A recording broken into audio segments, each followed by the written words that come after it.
Vale, decía que desde el museo lo que entendemos es que es necesario conocer la cultura del pueblo majo para ver algunos aspectos culturales de la Fuerteventura actual, la toponimia, la antroponimia, también ciertas tradiciones ganaderas, parte de la gastronomía y también la cerámica, que es uno de los temas que hoy vamos a tratar. Es decir, hay un recipiente, el más significativo de la cultura aborigen, que es el tofio tabojoste, que siguieron utilizando los pastores hasta la década de los 80 del siglo pasado, ¿no? Junto con la cerámica, dentro de la mesa que vamos a tener hoy sobre la industria de los majos, también vamos a ver los líticos. Es un tema súper difícil para Fuerteventura, por eso agradecemos mucho la presencia de Itaiza Abreu, porque es un tema desconocido, solo han sido estudiados ciertos líticos de la cueva de Villaverde en los años 80 por Bertila y apenas hay conocimiento sobre ello. Para esta mesa que va a tratar sobre la industria de los majos, sobre la cerámica y sobre los líticos, tenemos a Mercedes del Arco. Pilar después ahondará en su currículum. Yo tengo que decir que es una mujer de la casa, es una persona que ha impulsado este museo, no solo con las excavaciones arqueológicas en el islote de Lobo desde el 2012, que lleva escarbando allí en esa arena, sino también con la exposición de Vuelta a Casa. Ella fue la responsable por parte del Museo Arqueológico de Tenerife de hacer ese listado de piezas, tanto de la conservación también cuando estaba en el Museo Arqueológico de Tenerife, como su traslado, y que está presente en la exposición de Vuelta a Casa. Bienvenida. Y por supuesto Itaiza Abreu. Itaiza estudia los líticos de los majos del norte. Ella ha estado excavando en Fiquinineo, que es un yacimiento arqueológico de Lanzarote, y ha estudiado los líticos. Y ella puede hacer comparación con los líticos que tenemos aquí en Fuerteventura, que no están estudiados. Ella ha visto los que tenemos aquí en el museo y puede establecer similitudes porque prácticamente el material es el mismo con los que los utilizaron. Va a moderar Pilar Morcillo, que es diplomada estudió en la Facultad de Comunicación de la Universidad de Santiago de Compostela, aunque un año creo que lo hiciste en Málaga. Y correcto. Lleva desde el año 2021 en Radio Sintonía, que es la emisora decana de Fuerteventura, que el año pasado cumplió 30 años y que lleva trabajando por la información en Fuerteventura durante ese tiempo. Por cierto, saludos a Santiago Travieso, allá donde esté. Sin más, vamos a comenzar. Les dejo. Ojalá pues, se contribuya un poco al conocimiento de la cultura. Estamos expectantes por los líticos y tal. Habla lo que puede decir. Y nada, bienvenidos y vamos adelante. Bueno, hoy vamos a hablar de los materiales, ¿no?, que nos encontramos en los yacimientos arqueológicos, que hay mucho material de hueso, también material malacológico, y nos vamos a centrar en la cerámica y en el material lítico. Hace un ratito, antes de sentarnos aquí frente a estas personas, hacíamos un pequeño recorrido por el museo abajo y a mí me fascinaba, la verdad, todas esas cosas que los demás no vemos en todos esos materiales, esas cerámicas y ese material lítico, y que ustedes ven y son capaces de explicar, además de una manera, ¿no?, para que podamos entenderlos todos, porque ellos decían unas palabras y yo les preguntaba, ¿pero eso qué es? Y me lo sabían explicar muy bien. Así que, bueno, yo las voy a presentar, antes de todo esto, a estas dos mujeres que casi son, yo les decía, forenses, ¿no?, de los materiales, que pueden leer muy bien cuáles eran esos usos que se le daban, de dónde provienen. Nos irán contando diversos detalles en torno a estas dos cuestiones, la cerámica y los líticos, que iremos descubriendo poquito a poco. En primer lugar, Mercedes del Arco Aguilar, arqueóloga, conservadora de arqueología del Museo Arqueológico de Tenerife.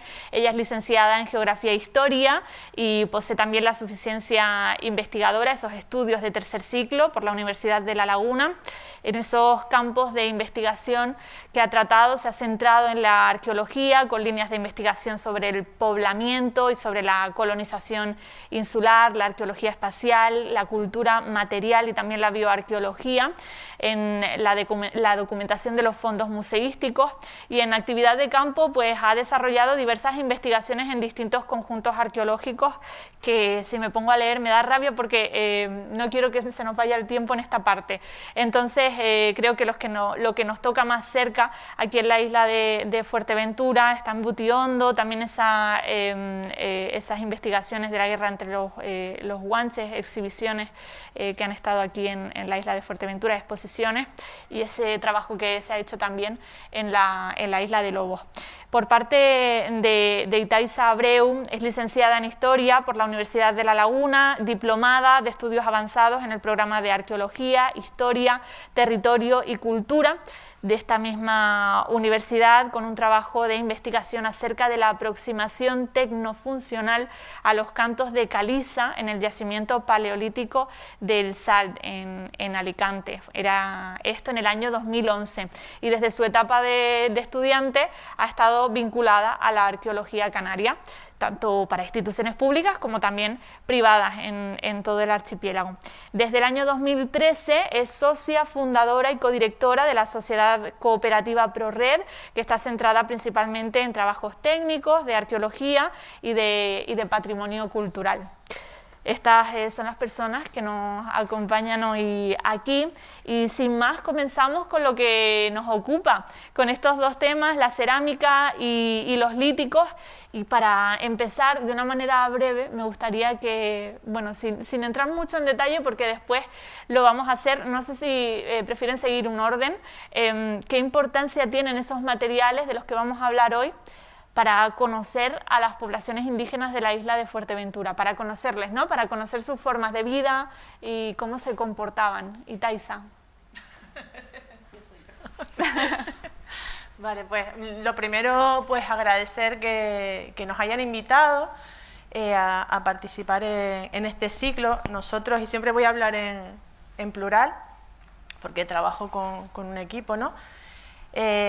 Cuando nos llamó Rosa para invitarnos a hablar sobre las piedras, y también voy a utilizar el lenguaje a veces industrialítica, a veces piedras, para que todo el mundo nos entienda, me dio mucha alegría porque normalmente nosotros desde el ámbito que trabajamos en la arqueología no solemos hablamos más de lo que es el yacimiento, exponemos más el yacimiento, pero nunca hablamos mucho, no nos da tiempo a hablar de los estudios que se hacen o las aproximaciones que hacemos a los materiales que recuperamos, y entre ellos está la lítica, que es la parte que a mí, digamos, dentro de mi trabajo es la que más me compete en el ámbito, digamos, más técnico, ¿no?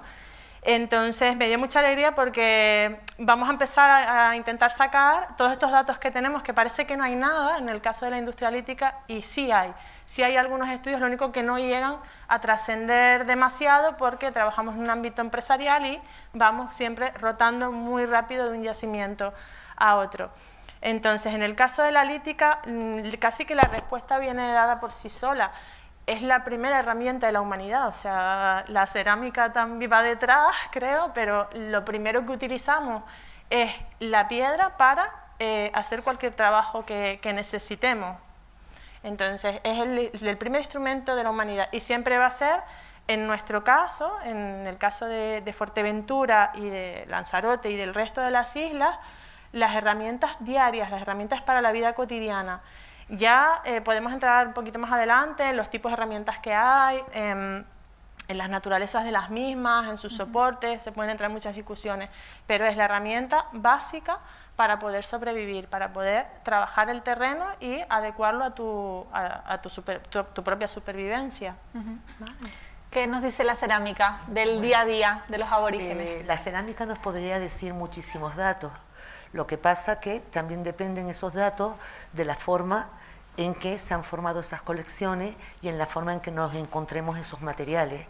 Con la cerámica de Fuerteventura todos sabemos, y la mayoría de las personas que están aquí conocen la exposición de Vuelta a Casa, el legado del Pueblo Majo, y que todas ellas, la mayoría de ellas, podríamos decir que un 95% de estos materiales están descontextualizados, es decir, no están asociados a un yacimiento, por lo cual hay datos que podemos obtener también de estas piezas, pero datos en cuanto a el tipo de cómo fueron hechas, qué tipo de materia prima se utilizaron, que a la vez eso también nos va a incidir, sacaremos otros datos de cómo fueron hechas, también utilidades que tuvieron. Y entonces, como se han formado las colecciones, quedan muy sesgados los datos culturales que podemos sacar de esas piezas. Por otro lado, que como he dicho que son válidas, también de esas piezas se pueden hacer hoy estudios también analíticos, que también nos van a dar otros resultados que son también muy importantes para el conocimiento de la vida de los majos. Fundamentalmente, al estar estas cerámicas pues descontextualizadas, vamos a obtener datos tecnológicos, cómo fueron hechas por los alfareros, datos morfológicos de la forma, composición y contenido de las pastas, que con los estudios que se están realizando podemos sacar muchos datos del comportamiento, de cómo se enfrentó tal vez el aborigen, el majo, a la obtención de las materias primas. Se pueden todavía sacar datos. Por ejemplo, yo les podría decir datos como, a ver si vean la diapositiva, ¿cómo se pasa esto? Aunque las piezas estén descontextualizadas, personas que han traído piezas y han donado colecciones cerámicas al museo, pueden aportar datos importantes y datos desconocidos, como por ejemplo sería esta cerámica que ven aquí en la imagen, que no sé, yo desde aquí no la veo muy bien, cuando la donan, esa forma cerámica que ven ahí, ese tipo de tipología, no era conocido en el repertorio de la cerámica indígena de Fuerteventura. Es una forma con un fondo plano, con una decoración, con unas líneas acanaladas en la parte superior y una decoración de mamelones, pero no era conocido, pues la podemos incorporar. ¿Qué es lo que ocurre? Que estas piezas, al estar descontextualizadas, parece que al estudiar la cerámica de Fuerteventura, toda la cerámica va a ser igual, desde el momento que llegan los primeros pobladores hasta el siglo XV. Entonces es importante encontrarlo en un contexto para poder establecer cronologías, ver qué cerámicas o qué estilo cerámico quizás dentro de una cronología fueron antes o después, si en un lugar de la isla hay diferencia en cuanto a tipología, incluso también dentro de los contextos en que se encuentren. Así que por favor, yo les pido a la gente desde aquí, abogo a que cuando se encuentren una cerámica, se encuentren cualquier tipo de materia, de materiales culturales, no los toquen, porque con la actuación de traer al museo, que está muy bien que los traigan desde luego, porque es el sitio donde tienen que estar, para la investigación y para el disfrute del deleite de todos los ciudadanos, porque es patrimonio de todos, que no toquen, que no destruyan, porque con su acción están destruyendo información. Si nos los encontramos in situ, tendremos unos materiales que como los dejó como los dejaron, y los podremos relacionar con otros y podremos reconstruir el hecho cultural que ocurrió en ese lugar. Queremos también saber en dónde se encuentran, dónde podemos encontrar este tipo de materiales, ¿no? Y los estudios que se han hecho con respecto a esto. Si les parece, empezamos otra vez con Itaiza, bueno, y nos cuenta un poquito, porque sé que de la parte de los líticos hay menos investigación, ¿no? Sí, vamos a ver, de forma general, en todo el archipiélago hay pocos estudios sobre lítica. Gran Canaria quizás es la que va un poquito más en cabeza, y después, bueno, Tenerife con sus vaivenes durante los años 80 sobre todo, hubo como una especie de boom de industria lítica desde la Universidad de La Laguna, que después fue un poco pues cayendo, ¿no? Pues los proyectos iban terminando y demás. Y el resto de islas sí que es verdad que hay bastante silencio. ¿Por qué? Pues porque no ha habido, digamos, una continuidad investigadora a lo largo del tiempo para que se haya formado gente suficiente que haya ido abarcando en todas las islas. En el caso de Lanzarote y Fuerteventura, Lanzarote quizás se ha hecho alguna cosa, hay 2 o 3 yacimientos que se han trabajado un poco, que no digo que en profundidad, que es Fiquinineo, donde trabajo yo, y luego también hay algún estudio en el Bebedero, en Ajei también se hizo alguna pequeña incursión en lítica, y en el caso de Fuerteventura, pues quizás el estudio más completo que hay es el de Villaverde, que es del año 87, de Bertila Galván, Amelia Rodríguez también. Y luego lo que he estado revisando también, hay alguna mención también hacia la industria lítica en Lobos, también vinculada a la tipología de yacimiento que es, y se debe principalmente a eso, no haya materiales. Materiales hay para estudiar, aparecen en los registros, pero sí que es verdad que en las intervenciones arqueológicas, en los equipos, suele haber o no suele haber muy poca gente o no las personas dedicadas a investigación de lítica. ¿Cómo es esto en el caso de la cerámica, esas investigaciones? Que hablábamos también antes de que, bueno, no sé si se puede decir habitual, pero estamos más o menos acostumbrados a que haya personas que de repente en una ruta de senderismo, no sé, aparece en una cueva y se encuentran una cerámica que donan al museo, por ejemplo. Bueno, por aquí me está un poco preguntando con la investigación, ¿no? Sí. De la cerámica.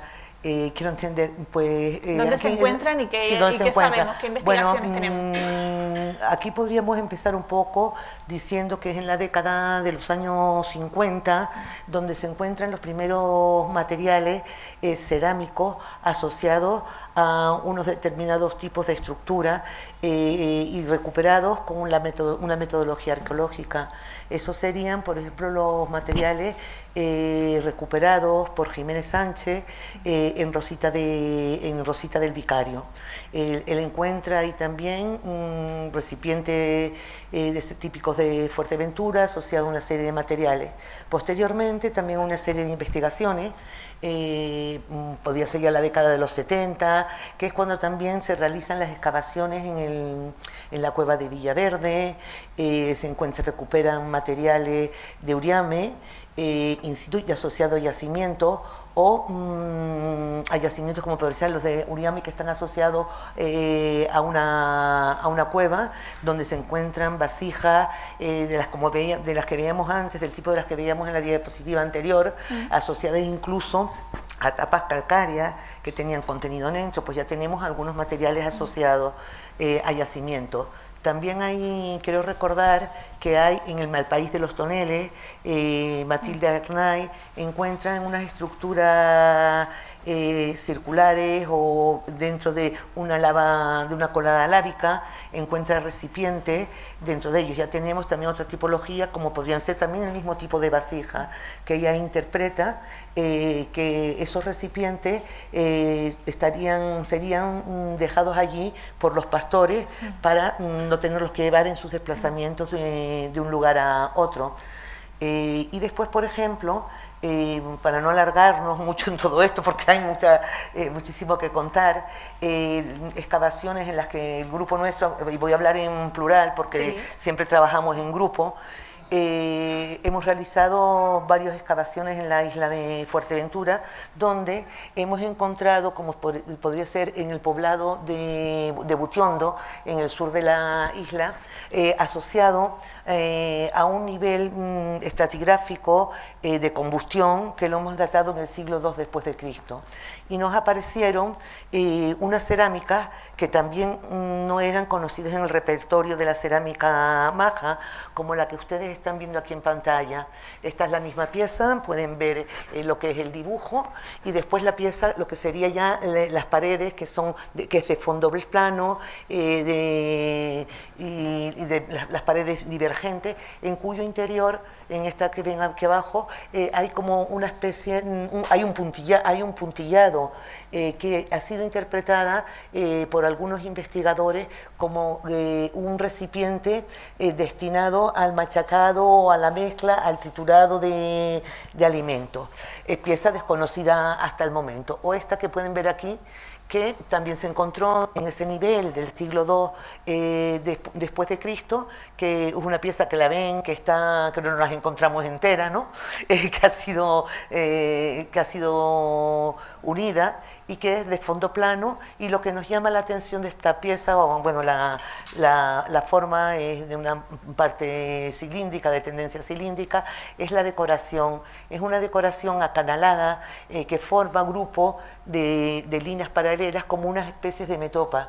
Y yo no sé si algunos tienen en su mente alguna similitud de ese tipo de decoración. Puede recordar quizás a los motivos decorativos de la cerámica de La Palma. O sea que ahí ya tendríamos una relación, una cerámica inserta en un nivel cronológico del siglo II, Está datada por la convivencia en el nivel de cenizas que hay, pero si esa cerámica la encontramos, vamos a poner ahora en un yacimiento o en la cueva de Villaverde, en la cueva de Villaverde podemos saber que esa cerámica seguramente también es del siglo II, aunque hay estilos cerámicos que también se siguen repitiendo. Entonces lo ideal sería ir reconstruyendo series cronológicas e insertar ahí los distintos tipos cerámicos. Así se dan cuenta de la importancia que tiene encontrar los recipientes asociados a unos yacimientos concretos, porque también podríamos obtener la utilidad para que eran usadas todas estas cosas, y que con la metodología arqueológica podemos llegar a otras conclusiones. Y podemos decir, trasladar características que sean comunes de la cerámica aborigen, en concreto de la isla de Fuerteventura. Bueno, pero para la isla de Fuerteventura te refieres. Bueno, en la isla de Fuerteventura por ahora pues nos estamos encontrando, como ya he dicho antes, tenemos el problema de que el 90% de los recipientes están descontextualizados. Con muy buena suerte nos dicen que pertenecen a la isla de Fuerteventura. En otras ocasiones nos dicen que pertenecen a un municipio, pero no, y muy raras veces a una localidad concreta. Y ya ni por asomo a yacimientos arqueológicos, bien habitacionales, bien funerarios o poblados al aire libre. Hay algunos que son los que he mencionado anteriormente, ¿no? O bueno, hoy hay proyectos arqueológicos en las islas que se están trabajando y que en un futuro seguramente nos dan muchísima información al respecto. Cerámica de un lado a otro se encuentra con las mismas características. Y entonces, ¿por qué? Es porque es la misma gente la que las hace, es la misma población la que las hace, o que son trasladadas, también podría ser.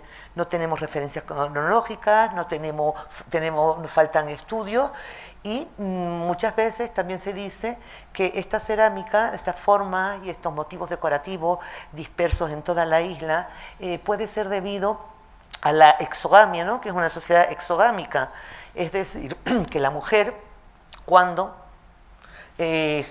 contrae matrimonio, entre comillas, ¿no? Contrae matrimonio, es la que se va a trasladar a la residencia del marido, a donde esté el marido, y que ella será la que va a llevar las formas cerámicas, la decoración a esos sitios. Eso también puede ser debido a ese motivo. Pero hoy por hoy en la isla de Fuerteventura las mismas formas, con los datos que tenemos, las tenemos repartidas por toda la geografía insular. Bien. En el caso de la industria lítica, ¿qué tipos de herramientas podemos encontrar? ¿Cuáles son las más frecuentes? En el caso, si puede ser de la isla de Fuerteventura. Y también, ¿no? ¿Cuáles son esas características comunes que hacen que sean similares? Vale. Voy a poner yo aquí. Solo. Antes de entrar un poco casi que en la respuesta, porque la respuesta te la puedo dar muy rápido, sí nos gustaría hablar un poco sobre cómo se concibe la industria lítica. Entonces, antes de que se empiece a tallar, hay un conocimiento, tiene que haber un conocimiento del territorio bastante importante, ¿no? Lo que nos encontramos en los yacimientos arqueológicos en todas las islas, y Fuerteventura tiene, por lo que he estado viendo, algunas particularidades, pues que conocen muy bien el soporte que van a utilizar para tallar. Por lo tanto, antes de que esa figura empiece a tallar, hay un trabajo previo para recopilar esa materia prima que vamos a hacer. Y luego, en el momento que se está tallando, porque a veces la industria lítica tiene, de forma general, hay una concepción de que coges una piedra y la tallas. No, tienes que saber qué es lo que vas a tallar. No voy tallando para conseguir un filo cortante. Hay veces que pasa, normalmente con las lascas, ¿no? Pero sí que es verdad que se sabe por etnografía y por experimentación que cuando tú coges una piedra y la vas a tallar, ya tienes la forma de lo que vas a hacer en la cabeza. por lo general. No vas a perder el tiempo dando golpes a una piedra encima, en el caso de Canarias, que casi todo lo que tenemos es basaltos que para tallarlos requiere un esfuerzo muy grande y un conocimiento de cómo se comporta el basalto en la metodología de talla. En todas las islas, en unas más y en otras menos, lo que se ha podido estudiar, porque tampoco hay, digamos, lo que hablábamos antes, ¿no? Grandes trabajos, digamos, en profusión, hay dos tipos de talla, que son generales, o sea, que se aplican en todo lo que es la industria lítica, digamos que mundial, que es el façonnage y el débitage. El façonnage es cuando nosotros vemos una piedra y la tallamos, no la preparamos. Eso pasa mucho, por ejemplo, con las muelas de molino, que es un instrumento lítico, que es muy específico dentro de las categorías de la industria lítica, pero en el caso de Tenerife y en otras islas hay una selección ya en campo de una forma predeterminada, natural, para yo empezar a transformar. Eso un poco sería un façonnage, ¿vale? Y un débitage es cuando empezamos a buscar esas lascas cortantes, que es lo que normalmente llega al público general, que coge una piedra afilada y la talla. Normalmente ya hay una preparación de eso y eso es el débitage. Se coge a lo mejor un canto y se va deslascando. Y a partir de ahí, aquí teníamos en la parte superior el producto final, o sea, el mismo canto se talla y se convierte en un instrumento. Y en el segundo caso, en el débitage, esas lascas pueden ser cortantes, pueden ser utilizadas ya sin transformar más, o empezamos a modificarlas para hacer instrumentos más específicos. ¿Vale? Entonces, a partir de aquí es donde aparecen esas tipologías de herramientas que pueden ser perforadores, pulidores, de raederas, que es un tipo de herramienta cortante, también cuando se hace de una forma determinada, buriles, es que hay una gran cantidad de materiales, incluso pequeñas lascas para trabajos mucho más finos. Entonces es un poco toda esa parte de tecnología lítica se suele estudiar también. ¿Por qué? Porque nos da también un conocimiento primero de la población que está ocupando el yacimiento, de cómo se mueve en el territorio, cómo se comporta, qué materiales utiliza. Y luego también el uso que se le da al yacimiento. Sí que es verdad que en algunos yacimientos hay un tipo de herramientas que en otros no hay. Y ahí vamos un poquito sobre las tipologías. Y después, en el caso de Fuerteventura, el estudio más en profundidad que se ha hecho, en el caso de la tecnología, es en Villaverde en el 87. Lo que ven en pantalla son dibujos de Bertila Galván. La primera es una lasca que está sin retocar y los puntitos que marcan en los laterales quiere decir que ahí han detectado huellas de uso. ¿Vale? Las huellas, a lo mejor después en otra imagen lo veremos un poquito mejor, porque normalmente en lítica se dibujan y se hacen, hay una especie de quemas y tal, que casi nadie entiende, por eso suele que la gente se echa para atrás para estudiar lítica. Y lo que ven esta otra pieza es un perforador que aparece también en la cueva Villaverde. Este es casi que lo que estábamos comentando antes abajo, mientras veía las piezas del museo, son disyunciones columnares, que que me imagino que casi todo el mundo sabe lo que es, o por lo menos le suenan esas formaciones que salen en los diques, fisuras en la tierra, sube la lava y se forma ese tipo de formación que es prismática. En Fuerteventura, por lo que he estado viendo, aparecen bastante. Es una piedra que, aunque no es, digamos, es muy especial en su dureza, sí puede ser muy cortante ya por su propia forma natural. Y en este caso se retocan también para hacerlas más cortantes todavía. ¿Vale? Ahí tienen varios... Ahí está esta pieza que está retocada, también ellas indican que hay marcas de uso, probablemente sean desgastes, que haya estado la pieza en contacto con otra materia, y en esta de aquí tienen en la punta hacia arriba es un perforador. Y luego, a mí me gusta llamar esto porque esto aparece en casi todas las islas, la navaja suiza. Esto es un canto en el que lo han usado como yunque. Ven, en la parte central se les dibuja un montón de marcas, y algún día se dan una vuelta por el museo o lo han visto, son marcas de estar percutiendo encima de su superficie, y luego también la han deslascado y tiene algunos puntos de impacto también en la cara, digamos, en la parte proximal de la pieza. ellas hablan que este canto también está totalmente pulido, lo han estado utilizando para machacar sobre él, para cortar e incluso dándole algún golpe como percutor. Hay piezas que los encontramos con bastante profusión en los yacimientos que se utilizan para varias funcionalidades al mismo tiempo, a veces al mismo tiempo y a veces en distintos momentos. Y yo creo que ya no iba a decir más nada.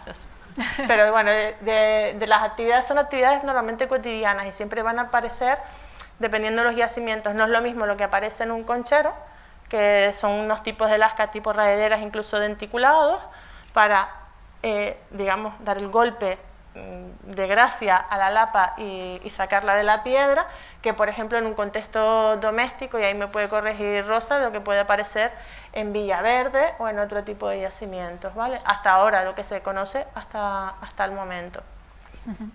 Bueno, le pasamos el testigo a Mercedes y pasamos entonces a la cerámica. Cuando no conocemos exactamente la función de una pieza cerámica, ¿qué métodos arqueológicos podemos llevar para dar con esa conclusión? Y sobre todo me llama la atención, ¿no?, cuando nos la encontramos pues ya destrozada, ¿no? Encontramos esos trozos a lo mejor de cerámica que tenemos que reconstruir y que muchas veces pues ni siquiera encontramos la pieza completa, ¿no?, para esa reconstrucción. Bueno, la funcionalidad de las piezas cerámicas podemos hacerla por varias vías, ¿no? Por estudios, como estaba diciendo antes, de morfología, que podemos ver, por ejemplo, tal vez si nos encontramos una vasija cuyo fondo está quemado, deducimos que está sometida al fuego, o sea que fue seguramente utilizada para la preparación de alimentos. También, como he dicho a lo largo de todo, y Taisa lo ha apuntado ahora, si nosotros, imagínense, ¿no?, que nosotros nos encontramos una cerámica en un lugar de habitación con unas características determinadas y nos encontramos una cerámica en un yacimiento funerario y esa cerámica es totalmente distinta, podemos decir que tal vez hay una cerámica fabricada ex proceso para el mundo funerario, para el ritual, y una cerámica específica para el ámbito doméstico.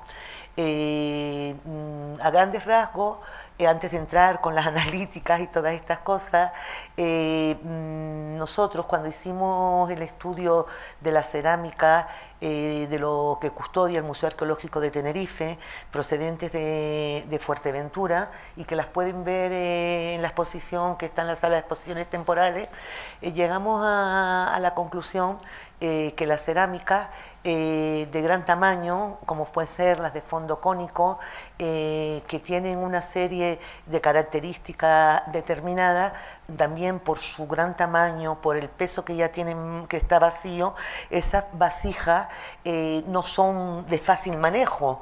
Entonces apuntamos que son para el almacenamiento de los alimentos, además que también presentan otra serie de características en la superficie externa. Yo no sé si la vieron en la primera diapositiva, que hay un tratamiento, a ver cómo se llega aquí, a ver, para adelante es esto, sí, hemos pasado tantas, a ver. Aquí, si se dan cuenta, en estas vasijas, que son las que estoy hablando, de gran tamaño, son de fondos cónicos y tienen una coloración diferente. Esa conservación diferencial es indicativo de que estuvieron enterradas en el suelo para mantener la posición vertical. Además, que asociadas a ellas encontramos tapas calcáreas de arenisca, cuyo objetivo son tapas para taparlas, ¿no?, y que se conserve un contenido determinado que tenga dentro. De todas formas, arqueológicamente, en yacimientos como puede ser, quiero recordar que es el de Uriame, se encontraron en la cueva de Uriame, que esos materiales están aquí en el Museo Arqueológico, se encontraron vasijas de estas características enterradas en la cueva, porque se encontraron en una cueva y que estaban tapadas, y en cuyo interior incluso tenía un contenido que fue analizado por el Museo Arqueológico y creo que no tuvieron ningunos resultados. Por otro lado, también podemos inferir por la tipología de las cerámicas para qué fueron usadas. Por ejemplo, tradicionalmente los tofios. Los tofios tienen unos picos vertederos que pueden ser para contener líquidos y que tradicionalmente se ha dicho que su uso es un uso ganadero para el ordeño, pero recientes estudios del grupo del doctor Antonio Macías, y que llamamos ese trabajo a las jornadas de Fuerteventura, ha hecho unos estudios matemáticos, unos cálculos, y dice que también podían ser utilizados para contener una medida determinada de grano. Son hipótesis de trabajo que están en la mesa, y todo esto es interesante porque lo tendríamos que ir falsando con futuras excavaciones. Tú me hacías la pregunta, creo recordar, de que cuando no sabíamos el contenido en los de recipientes. Bueno, actualmente la arqueología es una ciencia que se apoya en otras ciencias, es una ciencia multidisciplinar, porque si no, no tendríamos resultados buenos y exprimir al máximo todos esos materiales que nos pueden aportar datos. Hay en la química se hace lo que se llama analítica de residuos, que es que se puede saber, no siempre tenemos resultados positivos, se puede saber qué tipo de grasa o qué tipo de contenidos tenían esos recipientes. Pueden ser grasas animales, pueden ser vegetales, puede ser leche. Pero claro, ustedes nos pueden decir, bueno, ¿y por qué no se ha hecho con toda la cerámica de Fuerteventura, con las distintas formas y todo? Porque para ello lo fundamental es no lavar las cerámicas, no consolidarlas, porque con todos los productos que le podamos poner alteramos esos resultados. Y también es fundamental encontrarlas in situ y también tomar muestras del sedimento donde se encuentra, porque también será analizado.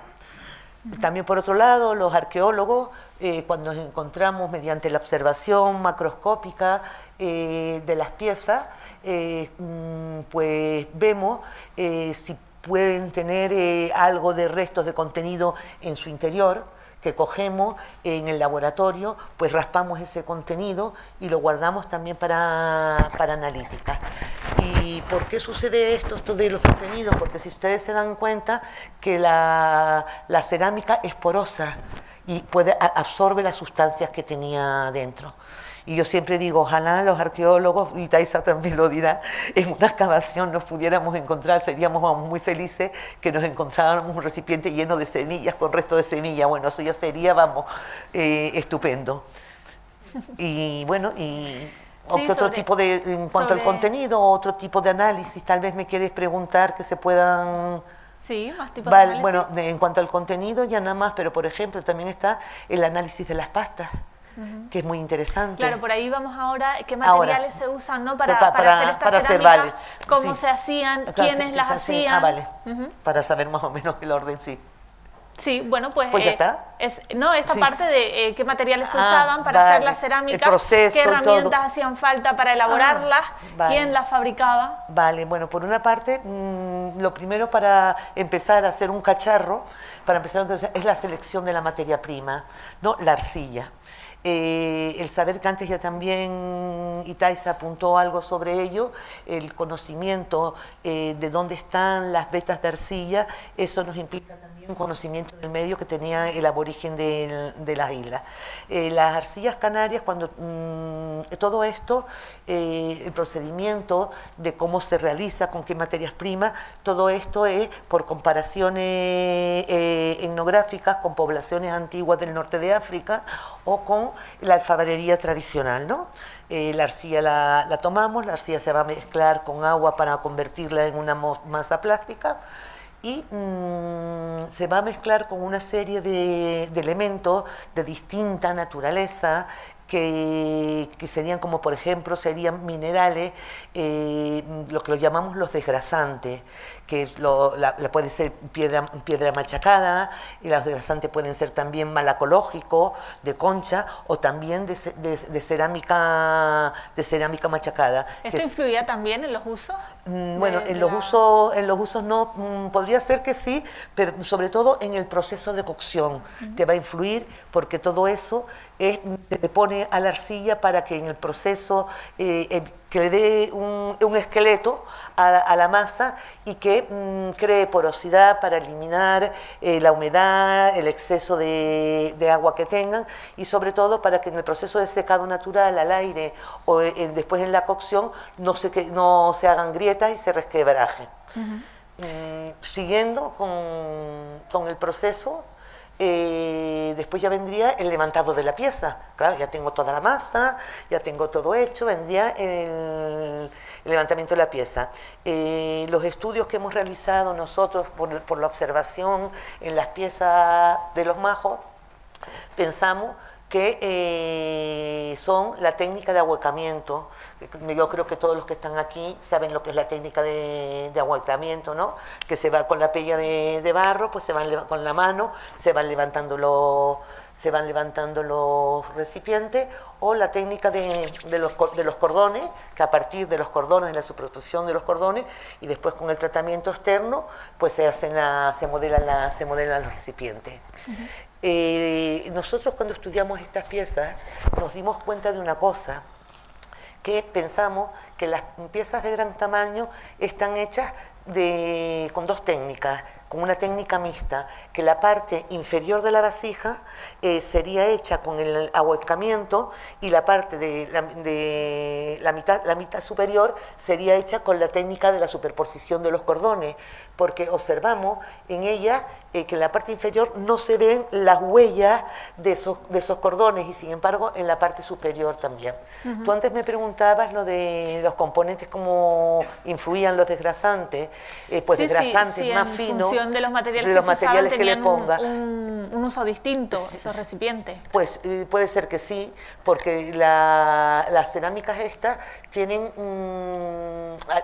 abundancia de desgrasante, son piezas cerámicas que son más porosas, como dejar respirar al contenido que tiene dentro. Sin embargo, las piezas que son más finas, eso nos indica que tienen una mejor pasta, que estarían hechas con pastas bien trituradas, los desgrasantes, y lo observamos en los recipientes que llamamos nosotros de mediano tamaño, que serían para el uso doméstico. También una cosa interesante, que estamos hablando de las arcillas, sería el análisis de las pastas. Hoy hay técnicas como son las láminas delgadas y la difracción de rayos X, que nos van a determinar la composición mineralógica de las pastas. Entonces, ustedes imagínense que nos encontramos una cerámica en Tuineje, en un yacimiento, asociada a un yacimiento, y analizamos esa pasta y nos dan unos componentes mineralógicos que son de arcilla del sur de la isla. Eso también nos indica comportamientos poblacionales, ¿no? Como podría ser el traslado de las personas en busca de la materia prima, o intercambio. O sea, que a través de todas estas cosas de la cerámica podemos obtener muchos datos, a pesar de que estén muchas de ellas descontextualizadas. ¿Y la fabricación era una tarea familiar? Bueno, sí. ¿Quién lo realizaba? Sí, el proceso. Y también esos elementos decorativos, que antes hablabas de algunos de ellos, como el del puntillaje, ¿esto nos puede llevar a una zona en concreto? ¿Qué nos dicen esos elementos? Lo que también que se me quedó en el tintero un poco, es decir, ¿no?, que también la técnica de acabado fundamental. Y hasta ahora todo lo que he explicado, las arcillas, el levantamiento de las paredes, incluso el machacado de los desgrasantes, la herramienta fundamental son las manos del alfarero y de la alfarera. Entonces, y sin embargo, en el tratamiento de los desgrasantes son también las manos, tendríamos que tener una superficie plana y un instrumento lítico, seguramente un instrumento lítico, un machacador para triturarlo. Después ya en lo que es la técnica de acabado nos va a dar bien el alisado, que se realiza con las propias manos también, y des en cuenta que otra cosa que se puede inferir del uso de las manos en la confección de los recipientes es que muchos recipientes tienen las huellas del alfarero o la alfarera, ¿vale? Hay estudios que no se están haciendo aquí, sino se están haciendo en otros lugares, que están estudiando si esas huellas que quedan en la cerámica son del género femenino o del género masculino. Entonces siempre hemos dicho tradicionalmente y por comparaciones etnográficas, la alfarería popular, que la cerámica era realizada por las mujeres y era heredada de madres a hijas la técnica de fabricación, la transmisión de los motivos decorativos y todo esto. Imagínense que nos encontramos huellas masculinas, pues también podemos decir que el hombre confeccionaba los recipientes. O sea, que esos dibujos responden más a una cuestión familiar. Podría ser, eso ahora te lo explico. Bueno, las decoraciones, la decoración de la cerámica, que es lo que me estás preguntando, es una huella identitaria de las personas que lo hicieron. Es verdad que los motivos, si me pueden aparecer motivos iguales en lugares alejados, eso tal vez eso nos indica que hay un tronco cultural común. Una de las características de la cerámica de Fuerteventura, los recipientes grandes, es que la decoración la tienen encima, en la parte en los hombros. Sin embargo, hay otros recipientes, son impresiones, incisiones, acanaladuras, y según el tipo de decoración, vamos a utilizar espátulas, punzones, un instrumental variado.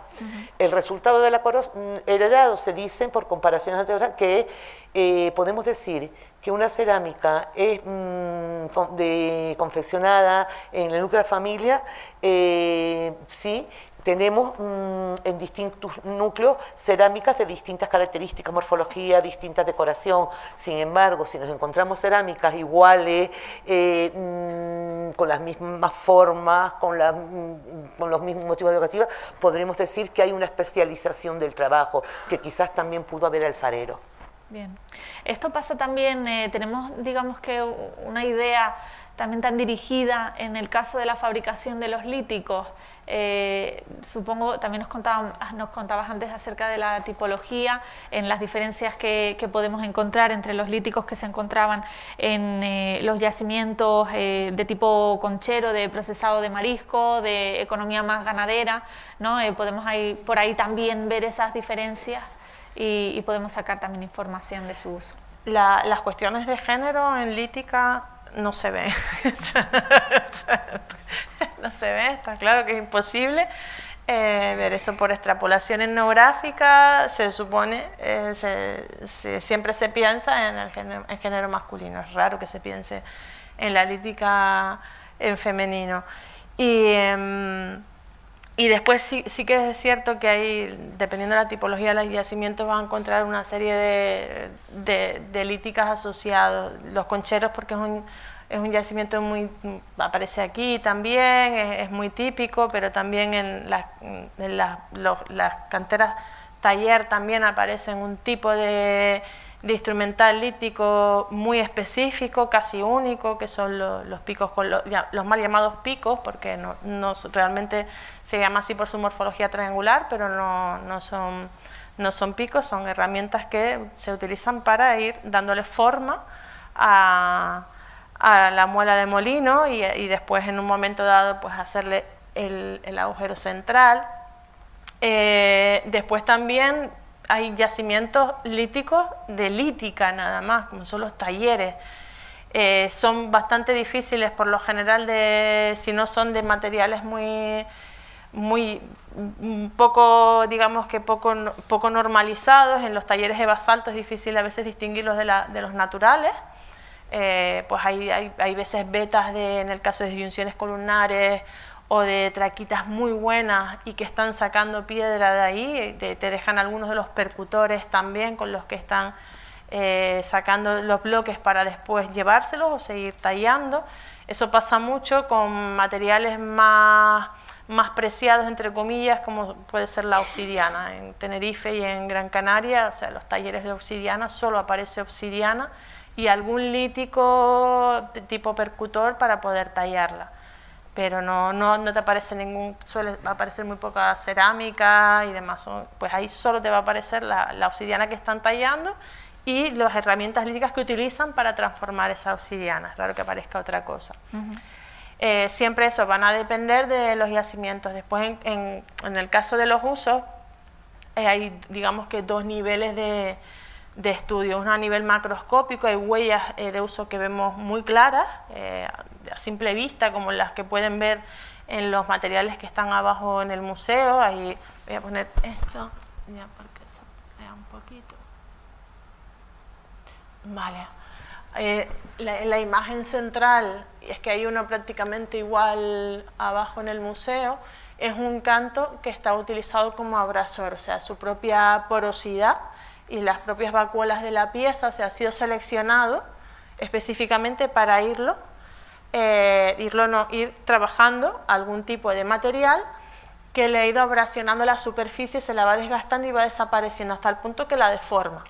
Ha sido utilizado con tanta intensidad y probablemente durante mucho tiempo que la deforma. Ese material lo podemos ver abajo. Sabemos que es un tipo de huella, pero lo que no podemos saber a nivel macroscópico es en qué actividad concretamente ha sido utilizada esa pieza. Para eso está la traciología. La traciología es una ciencia que se dedica, pues, a estudiar las huellas de uso, pero a nivel micro, incluso a veces si hay residuos, que en el caso de la lítica también es muy difícil que se conserve. Ya no se lavan, tampoco, ya no se lavan antes todo el material arqueológico que salía, y también la arqueología tiene una historiografía, ¿no? y una forma de ir haciendo las cosas a lo largo del tiempo, y que va variando. Entonces, pues antes también se lavaba todo, y si se lavaba lo mejor posible, a veces hasta con cepillo, para quitarle toda la tierra y lo podamos ver. Pues ya eso no se hace, a no ser que se decida por parte del equipo que, pues, ese material no se va a estudiar, o pues son niveles superficiales, no se va a estudiar, pues lo limpiamos para poder verlo bien, porque a veces con la tierra pues no se ve nada. Y entonces puede pasar análisis de residuos y también de huellas de usos más específicas, como las últimas noticias que han salido en Gran Canaria, hay una combinación de dos huellas de desgaste con estrías que está asociada a trabajo de vegetales. Entonces también son muchas horas de microscopio y de buscar y de comparar y de experimentar. También tiene que haber programas experimentales en el que se reproduzca esa actividad con los mismos materiales y ver qué huellas se van dejando, y hacer el estudio en los dos niveles, a nivel, digamos, macroscópico y microscópico.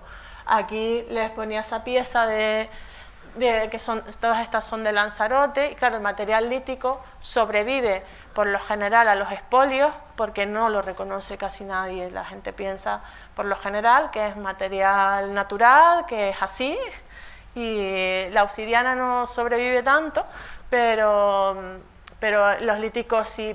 Esto es un núcleo, esto es una lasca también tallada, y todo este material aparece en todas las islas, o sea, es común a todas las islas. Varía solo su posición en los yacimientos, y ya independientemente después de la potencialidad estratigráfica, ¿vale? Y en ellos también nos ayuda a interpretar.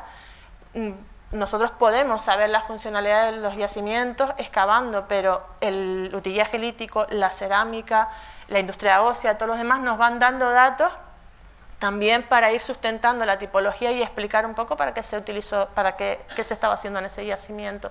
Y eso pasa en el caso de la Peña Las Cucharas.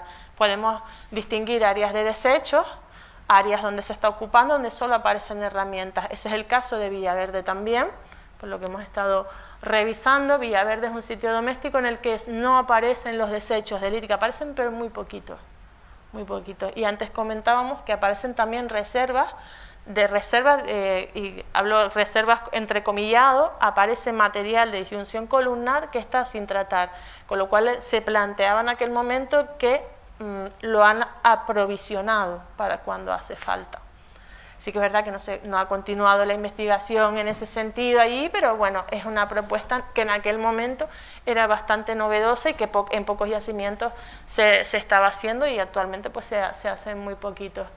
Y luego también hay una serie de materiales que ustedes también, ya después si hablamos un poquito, lo que llaman las piedras caramelo, que a mí me ha sorprendido bastante el nombre y me he estado rompiendo la cabeza y preguntando a casi todo el mundo y demás. Y bueno, son materiales que no son basálticos, que tienen unas propiedades cortantes bastante interesantes, y que la verdad es que habría que estudiarlos, porque a nivel no solo de su, digamos, de su excepcionalidad como material cortante, sino a nivel de trabajar ese tipo a nivel tecnológico, porque son materiales muy pequeños por lo que hemos estado viendo, y que el tipo de talla que requieren no es una talla manualzada, probablemente sea una talla bipolar, con lo cual hay un conocimiento bastante profundo de la tecnología lítica. En el caso de Lanzarote aparecen las calcedonias también como material, digamos, no asociado a la industria lítica en sí misma. Perdona que te doy la espalda porque me pongo a hablar, mira esto por allá.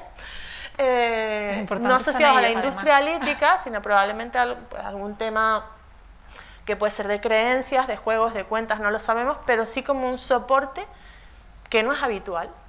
No es habitual para la industria lítica. Así que es verdad que eso también solo aparece, yo dando un poco de cabeza ahora, en Tenerife este tipo de material no aparece, tampoco lo que tienen aquí, no he visto nunca nada, no sé si en el museo tendrán algún custodia, que sea un material cortante que no sea la obsidiana y que lo estén utilizando, ni en cuarzos, ni nada de eso. También puede ser porque tienen la obsidiana y no les hace falta. Pero sí nos da un poco pistas sobre la necesidad de buscar también algo que sea más efectivo que los basaltos para tallar, para conseguir para tallar y para que sean efectivos en su trabajo.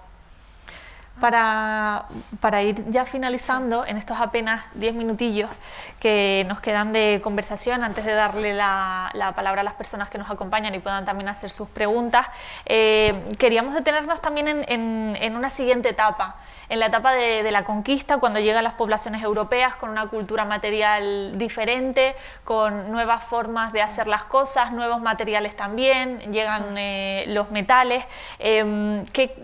¿Cómo influyó, ¿no? ¿Qué cambios podemos ver en los materiales, en este caso la cerámica y los materiales líticos, a raíz de esa llegada de las poblaciones europeas? Y si esas nuevas formas de hacer pues conseguían calar, conseguían quedarse y ver un recorrido con una consideración, ¿no? que podamos tener en cuenta con respecto a esto. Sí cambió mucho la forma de pensar realmente y la forma de hacer las cosas a efectos prácticos. Bueno, lo que tenemos son evidencias arqueológicas, empezando por ahí, de determinados yacimientos, como puede ser el yacimiento de Lomolesque, el yacimiento en Pozo de Negro, donde está excavando Rosa, en los cuales vemos en los niveles más modernos de ocupación, vemos que hay una convivencia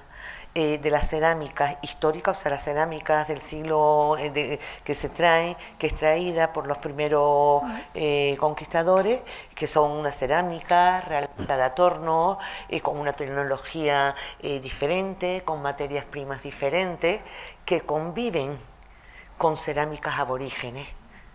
Pero lo que pasa es que no sabemos cuánto tiempo perdura eso, ¿no? Así como también en conversaciones, de esto no hay todavía, se está investigando en el yacimiento de Pozo Negro, hay convivencia de cerámicas vidriadas con cerámicas aborígenes hechas a mano, con cerámicas moriscas. Hay un contacto cultural, pero no sabemos cuánto dura en el tiempo. Entonces, espero que investigaciones futuras saldrán a la luz, aportándonos resultados en este campo. En el caso de los líticos. En el caso de los líticos, vamos a ver, siempre hay evidencia y que en uno de los ciclos se comentó que hay algunos restos fáunicos con marcas de las que comentaba antes, que no son de procesado de fauna, que no son de líticos, que son claramente, según comentaba Aitor, de metales. También hay evidencias en otras islas. Probablemente cuando vinieron los trajeron lo que fuera, vinieron metales. Lo que pasa es que el metal tiene una vida útil y de conservación muy corta. Entonces, yo me imagino que en un momento dado, con las casas, no porque nada más llegar empieza a utilizar las herramientas que tienes, ¿no? Que se convertiría en un elemento muy poderoso y muy valioso. Y bastante después complicado de conseguir, a no ser que sea por contactos y demás, que no que hubiese metales, pero la mayor parte eran instrumentos líticos. Después digamos que el momento que se empiezan a sentar los primeros colonos, después todo este tiempo, todo este siglo de conquista y colonización, hay una convivencia, digamos que de los dos materiales en todas las islas prácticamente. Lo hemos visto, no solo aquí no se ve en Villaverde, pero estamos prácticamente seguros que pasará lo mismo. En Lanzarote, por ejemplo, en Fiquirineo vemos convivencia digamos que de esos dos mundos, pero por ejemplo los moriscos no los vemos. Y sabemos que hay moriscos viviendo en Fiquirineo por la documentación durante mucho tiempo, pero no les vemos culturalmente en el registro arqueológico. Y luego hay sitios donde se mantiene, y yo estoy segura que aquí pasaría lo mismo, el modo de vida aborigen. Ya. Eso lo tenemos hasta el siglo XVII en Las Cañadas, en el Teide, y en Buenavista también tenemos dataciones del XVII, viviendo en cuevas o trabajando en cuevas con el instrumental totalmente aborigen. Entonces, claro, ustedes hablan de convivencia, de materiales y de uso, pero no me hablan de implantación y de mantenimiento continuado, ¿no? No sé si tienen alguna conclusión o existe algún tipo de, no sé, estudio o tengan ustedes personalmente, ¿no? Alguna conclusión de por qué no llegaban a implantarse. Bueno, en el caso de los metales ya decías, ¿no? Esa dificultad para conseguir este material. Se seguían haciendo las cosas, digamos, sí, como siempre se habían hecho. Por ejemplo, el máximo exponente lo tenemos en la alfarería tradicional.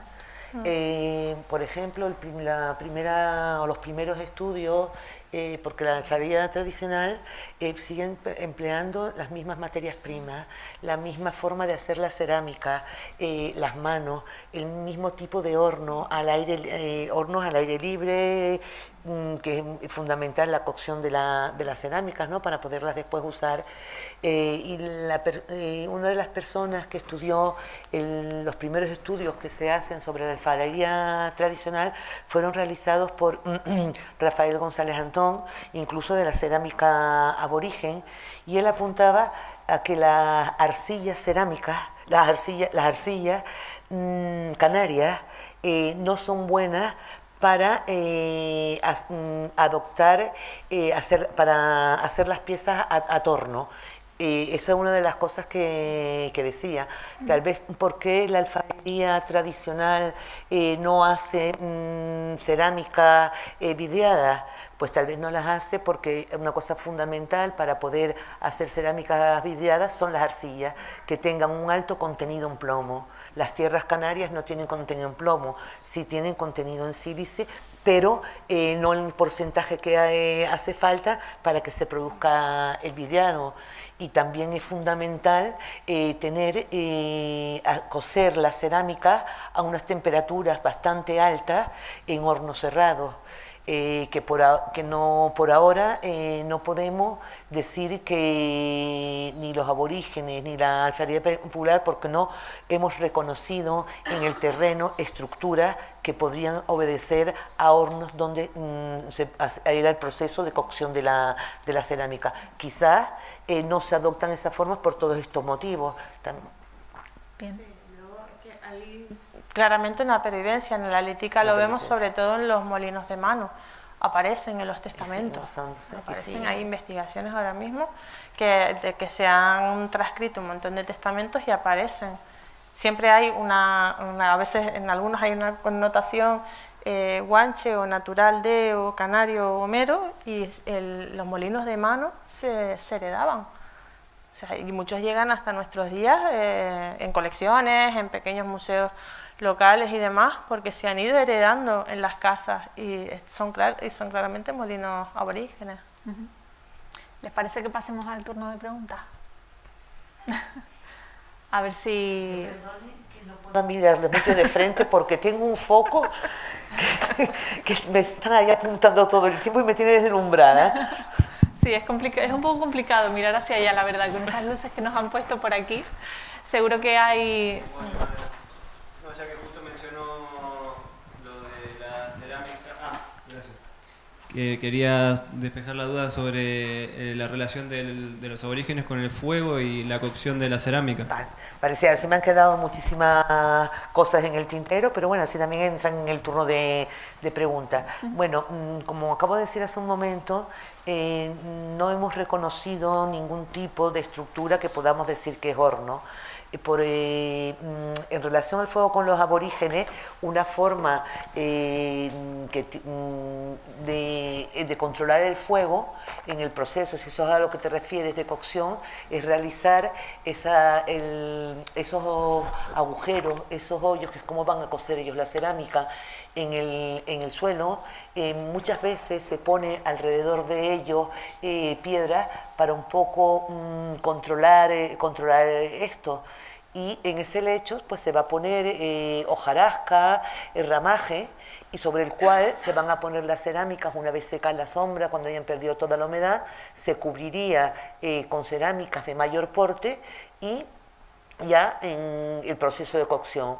Se han hecho, por ejemplo, en cuanto al fuego, hicimos cuando estudiamos las cerámicas de Fuerteventura, y que está en el Museo Arqueológico en en el 95 o en el 96, se hicieron, el doctor Antonio Rodríguez de la Universidad de La Laguna hizo analíticas de las pastas. Por un lado era que las pastas son muy homogéneas y que en las arcillas canarias, cuando se llega a una determinada temperatura en la cocción, desaparecen unos materiales mineralógicos que desaparecen a los 500 grados.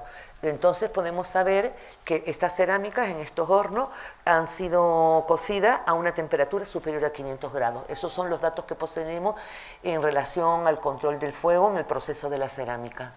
No sé si te he contestado la pregunta. Sí, pero también me quedó la duda de cómo hacían fuego, también, aparte, ¿no? Bueno, el fuego se puede... Claro, el fuego normalmente en estas poblaciones podría ser con el frotamiento de unas piedras, que es el método más primitivo de todo, y que es más primitivo y que salten chispas y se prendan, o con un soporte tal vez, que por ejemplo, aquí yo no los he visto, ¿no? Pero en el Museo Arqueológico de Tenerife hay unas piezas que tienen en la parte central un agujero que está hundida, y que también por frotamiento se conseguiría el fuego. Sí, de eso sí hay... Hay estudios, y experimentaciones hechas, pero eso es a nivel no solo en Canarias, sino en general. Los hachones que son los que están en el museo. Sí. Gracias. ¿Alguna otra pregunta por aquí abajo? Vale, Thais, una pregunta. Sí, un momentito, por favor, que le hagan llegar. Bien. ¿Tienes constancia de que los lípticos tuviesen algún tipo de soporte para utilizarlo como herramienta? ¿Soportes de madera? Sí, que lo estábamos hablando antes también. Mira, yo personalmente solo he visto 2 piezas en Tenerife, no con residuos, no con indicios, digamos, más físicos que nos pueden decir tuvo un enmangue con resina y demás. Yo no lo he visto. Lo que sí he visto son dos puntas de basalto con una parte peduncular. Eso normalmente en otros contextos aparecen piezas que están enmangadas, que están insertadas. En otra puede ser en hueso, puede ser en madera, o que no se ha conservado y demás. Solo una la he visto en un contexto arqueológico, que se esté excavando, que se haya excavado, que es en el caso de Chasogo, en Guía de Isora. La otra es en material superficial, en prospección, en Anaga, pero solo he visto 2. No es de extrañar que hubiese piezas con enmangue. Yo no lo descartaría porque no lo hemos encontrado en ninguno, creo que en ningún equipo que conozcamos arqueológicamente y que lo podamos comprobar y asegurar, pero sí que es verdad que no lo descartaría que algunas piezas tuviesen enmangue. Y me refiero también a embutir en una madera como para un taladro, porque hay veces que aparecen como pequeñas, dicen que son molinos pequeños, pero pueden ser como el contrapeso de lo que es un molino de arco, un taladro de arco. Un taladro de arco. No lo he visto, en el contexto arqueológico no lo he visto. Y otra cosa, es una pena que no hayas puesto la famosa piedra caramelo, que es un jaspe. Sí, porque no, es que teníamos esa discusión también, no tenía fotos, tenía fotos, pero no eran fotos buenas para que se vieran, pero vamos que están abajo. Aparte que también creo que tienen un siles, un cuarzo y demás, pero no, los contextos arqueológicos de los que vienen son superficiales, son material recogido en superficie, con lo cual a nivel arqueológico, mediante metodología arqueológica, no podemos decir que sea indígena. Eso no quiere decir, no sé si me estoy explicando bien, si aparece en superficie, en la superficie, aunque haya material arqueológico, en los niveles superficiales siempre hay mucho tránsito y demás. Si está 2 centímetros más abajo, entra en metodología arqueológica. Yo creo que están tallados, por supuesto, lo están, y que probablemente utilizaron eso, pero que los contextos en los que he visto el material no es de una excavación arqueológica, vamos, que está coordenado, que se sabe demás, y si tal me corrigen, pero aparece en un contexto arqueológico superficialmente. Tendríamos que excavar y ver si hay más debajo, que probablemente lo haya, porque es un material cortante y lo hayan encontrado. ¿Solo aparece aquí en Fuerteventura? Yo no lo he visto en otro sitio.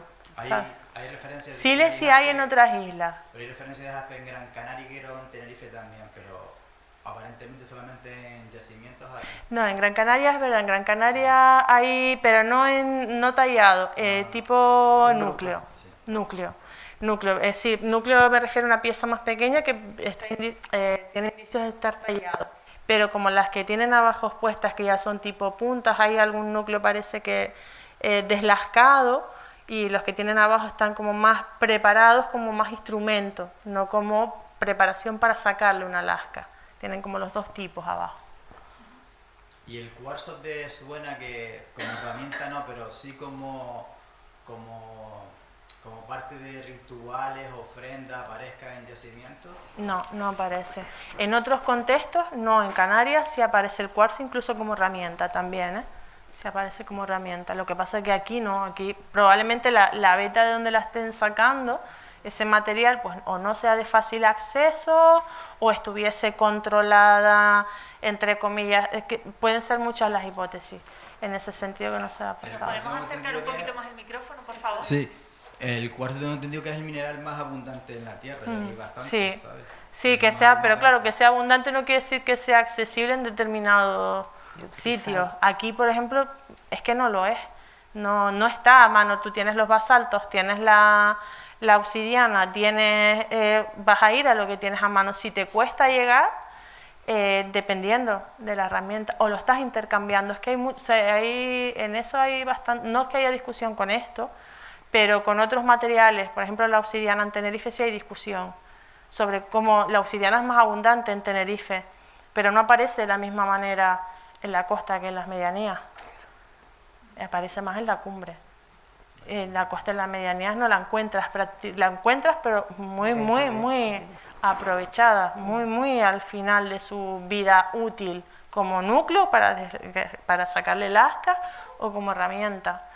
Entonces, ahí es donde, en este caso, y yo estoy tirando aquí por tirar porque, vamos, que las he visto estos días y que me parece súper interesante que estén utilizando ese material, pero hay que cogerlo con muchas pinzas de entrada. Yo lo siento lo que pienso, pero hay que cogerlo con muchas pinzas de entrada. Y si me dice que hay una excavación arqueológica en el que está apareciendo ese material tallado de forma contundente, pues lo hay, pero lo que he visto son piezas de recogida de material en superficie. Yo me he encontrado materiales que no son de aquí, naturalmente, en superficie también, y eso no me quiere indicar que haya un trabajo sobre ese material. Es lo que quiero decir, no lo estoy quitando ningún valor, sino simplemente que hay que cogerlo de entrada con pinza y empezar a investigarlo. Habíamos preguntas también por allí. Sí.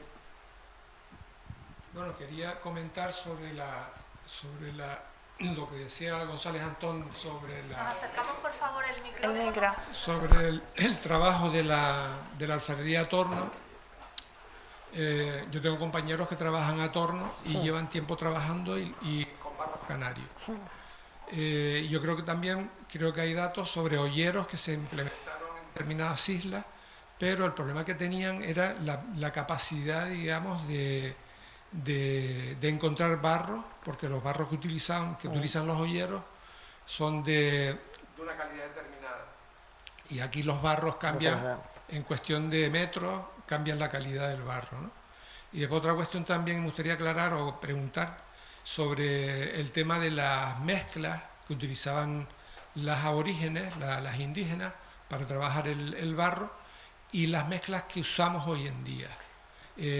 Yo considero que las mezclas que usaban las indígenas eran totalmente diferentes a las que se conocen hoy en día, porque si hacemos las piezas tal y como los grosores que empleaban ellas, porque hay de fondo de varios centímetros y los bordes de pocos centímetros, si hacemos con las mezclas que conocemos hoy en día, eso y más a fuego directo no aguantan, ¿no? O sea, yo creo que tenían otras mezclas, porque además yo creo que es evidente, ¿no?, los grosores de los desgrasantes que tenían, ¿no?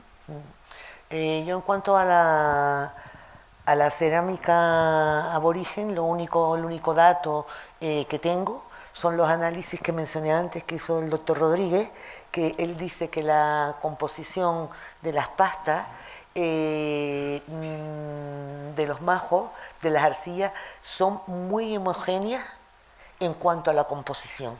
Es el único dato que tengo. Ya en la parte histórica, yo en esa parte sí sé que hay un dato que también decía el doctor González Antón, que creo recordar que lo recogió él, no sé si es de los acuerdos del Cabildo, de los protocolos, que se quejaban los tejeros, o sea, las personas que hacían las tejas, porque los barros canarios no eran buenos para la confección de la teja y que estaban esperando que vinieran las arcillas de fuera. Ese es el único dato que yo le puedo aportar en relación a esto, ¿no? Y a las pastas de la isla de Fuerteventura. Está claro que nosotros en la parte de los aborígenes hacen falta muchísimos estudios, no solo para la cerámica, sino para el resto, para todo el conjunto de los materiales, para poder llegar a tener unas interpretaciones, saber más sobre el mundo aborigen. De hecho, como yo antes al principio decía, hay muchos yacimientos que se han excavado, que los resultados tal vez no se han publicado, pero no se han publicado porque publicar y trabajar es un esfuerzo muy grande. Y yo creo que todo lo que está en estos momentos en estudio, con nuevas tecnologías y con nuevos análisis y todo esto, en un futuro salgan esos resultados a la luz y nos puedan aclarar aspectos como el que usted plantea. Sí, al igual que las secuencias de trabajo, ¿no? Claro. Que siempre hacemos la comparativa con lo tradicional cuando realmente son secuencias, aunque como decías, que hacían piezas de dos veces. Eso, ¿no?, ha sido macroscópicamente, que lo hemos observado en el recipiente, no es que... No, es que tradicionalmente, además en Fuerteventura, eso se seguía haciendo. Sí. Y entonces, ese tipo de desarrollo, pero después las secuencias posteriores del raspado, alisado, hay piezas que se ven evidentemente que terminaron, hicieron el rulo y le pasaron una y le pasaron una mano, si se ve, eso una pátina y ya está. O con el instrumento, ¿no? Que se da tal vez cuando ya la pasta está seca, que se da con un callado humedecido para tener un brillo más intenso. Eso se ve así a simple vista. Entonces todos los estudios realizados tecnológicos sobre la cerámica de Fuerteventura y del resto de las islas se han hecho por comparaciones etnográficas, la tradicional, también por la alfarería tradicional y, como dije antes, por comparaciones con poblaciones antiguas del norte de África.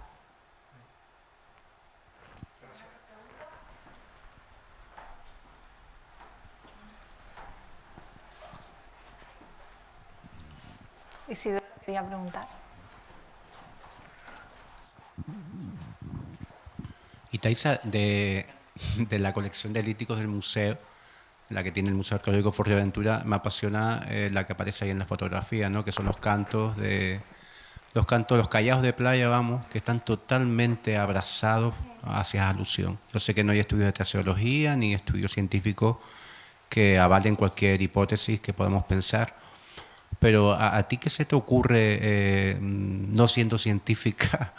¿Qué hipótesis puede haber o qué idea puedes tener acerca de por qué se llega a tal nivel de abrasión de esos callados de playa? Que encima no aparece uno, aparecen, vamos, la colección del museo es enorme de esos cantos rodados. No solo los callados de playa, sino también las rocas de aquí del barranco de Betancuria, ¿no? ¿Qué trabajaban ellos para que se desapareciera tanto la piedra? Es que, bueno, independientemente de las tipologías de los yacimientos, la abrasión, sobre todo cuando produce deformación como los que vimos en el museo, incluso no tiene por qué ser siempre sobre superficies blandas como el hueso o la piel, también es sobre otras piedras que estén trabajando. Los molinos, por ejemplo, dejan unas abrasiones importantísimas y unas deformaciones brutales sobre otra piedra. Es una de las actividades. También tienen, que lo he visto, lo comentaba antes con Mercedes, los callados con las ranuras. Las que vimos abajo eran pequeñas, que también están bastante abrasionados. Para conseguir esas ranuras, no solo es la deformación de la superficie, tienen que estar en contacto o trabajando durante mucho tiempo otra superficie complicada. Y además que lo hemos visto, en este caso lo he visto en Gran Canaria y lo he visto en Lanzarote, no, en Tenerife también, ese tipo de callados con mayor o menor tamaño, pero tienen que ser muchas veces superficies con otras piedras. ¿Qué están trabajando? Pues tendríamos que mirar los tipos de hábitat, si las piedras con las que están construyendo las casas están abrasionadas, están modificadas, se están allanando los suelos, no solo como instrumentos cotidianos para hacer cerámica, también la cerámica es un tipo de abrasión bastante intenso, sí que verá que normalmente son más pequeños. Pueden ser todas las actividades cotidianas que pueda hacer, fabricación de otros con materiales vegetales también, maderas, y ya ahí entraría Paloma Vidal con el tema del bosque y de la vegetación. La madera también abrasiona muchísimo las superficies, porque se ejerce además mucha fuerza sobre la pieza para poder desbastar, para poder transformar. Entonces, también es cierto que no sé tampoco los contextos en los que salen los cantos, si son cantos en superficie, si están asociados a yacimientos arqueológicos, sea de ocupación, sea de marisqueo, o que aparecen, simplemente es el material que aparece en la superficie, trabajos de campo, porque obviamente la agricultura no está descartada, o sea, hay también noticias de agricultura y hay investigación sobre agricultura, entonces todo eso conlleva una serie de trabajos sobre la piedra muy intensos, que no tienen que ser los más, lo que hablaba, los más que tiramos siempre, pieles, más la piedra se utiliza para todo. para todo. Y después la última pregunta, en las crónicas, no sé si es en Torriani ahora o en Abreu, hablan del tafiaje, ¿no? Como un nombre aborigen que tenían los antiguos majos para nombrar los cuchillos. Sí. Ese guanchismo o esa palabra, o como se la quieran nombrar, también existe para Lanzarote, que ahora lo he estado pensando sobre si hacen referencia a las crónicas. Yo en Lanzarote no lo escuchaba, más la descripción que hacen del tafiaje, a mí me parece que son, y ya lo voy a lanzar aquí como tal, a mí me parece que son las disyunciones columnares, que son esos cuchillos los que están haciendo referencia en el caso de los majos, son las disyunciones columnares. También me llama la atención las que tienen en el museo, que en el Villaverde también aparecen muchas, los contextos que conozco que se han excavado un poco aparecen bastante, y a mí me da, pues si en Tenerife fuera la obsidiana, en esta isla va a ser las disyunciones columnares como elemento muy muy cortante y relativamente fácil, que no conozco el territorio en profundidad, para conseguir para que aparezca en los yacimientos con tanta intensidad.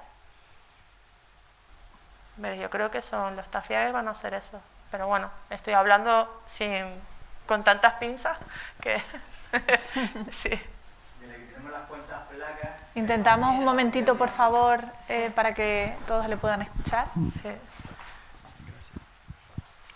Tenemos las cuentas placas, que es un material hecho de cono, de malaco, y están súper pulidas. Eso lleva un pulimento flipante lo que tiene.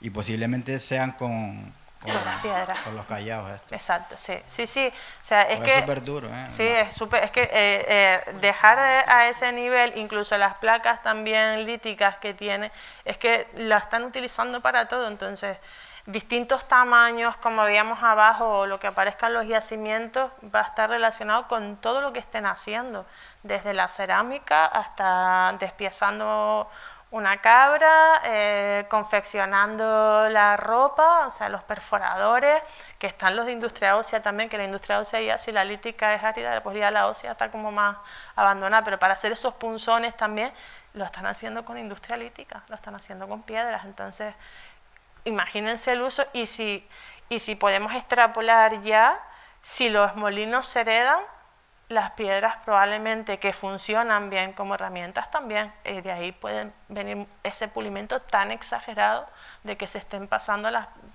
piedras de generación en generación, o están en tu casa, están en tu hábitat. Entonces, pero sí, es que es para todo, es lo que hablábamos al principio, es la herramienta básica que tienen para transformar y acondicionar el territorio para su supervivencia. Para todo.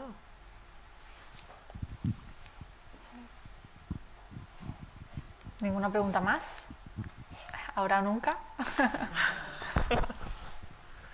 Bueno, pues si no hay más dudas, más cuestiones que quieran plantear, no nos queda más que agradecerles a ustedes la información que nos han trasladado, que nos quedamos como conclusión que sabemos mucho, pero que hay muchísimas dudas también y muchísimos vacíos, ¿no? Así que en mente nuevas líneas de investigación que ojalá se puedan dar y que nos puedan también ustedes trasladar en un futuro próximo. A ver lo que entendemos por próximo en la arqueología. Muchísimas gracias y muchísimas gracias también a todos los asistentes. Muchas gracias. Gracias.